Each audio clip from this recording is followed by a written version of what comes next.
And another game that we're going to discuss, shifting over to another conference, the Big East, a bet that you will likely be making, Justin. Creighton at Xavier. KenPom sitting at Xavier -1 on FanDuel. I believe it's right there. Xavier -1.5, -110, both ways, -122 on the money line if you want to pay a bit more vig. Similar to Cincinnati, except another Cincinnati team in Xavier, much closer to the right side of the bubble. Next four in, next four out, or right there on the cut line, regardless. How are you betting this one?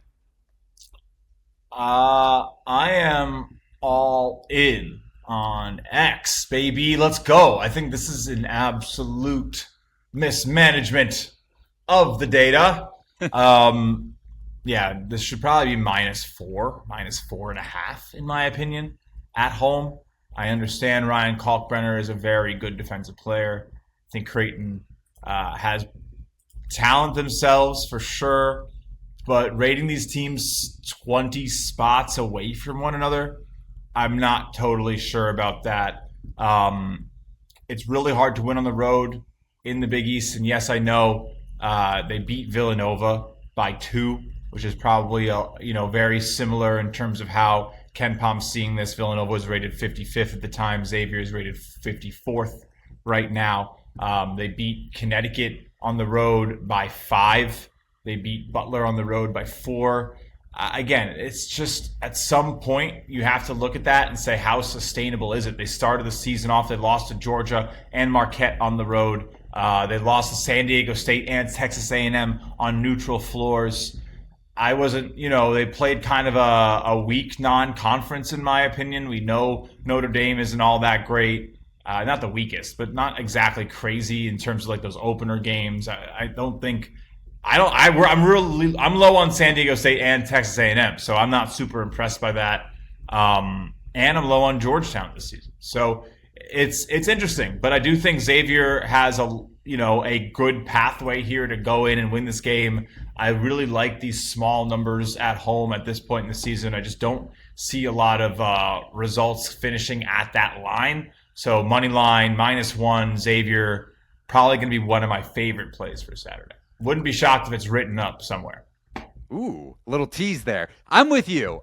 If you're betting this game, it's X or nothing, considering the spot. My only concern is Zach Fremantle is a huge liability in ball screen coverage, and that's where, just like the first matchup, Kalkbrenner had 29.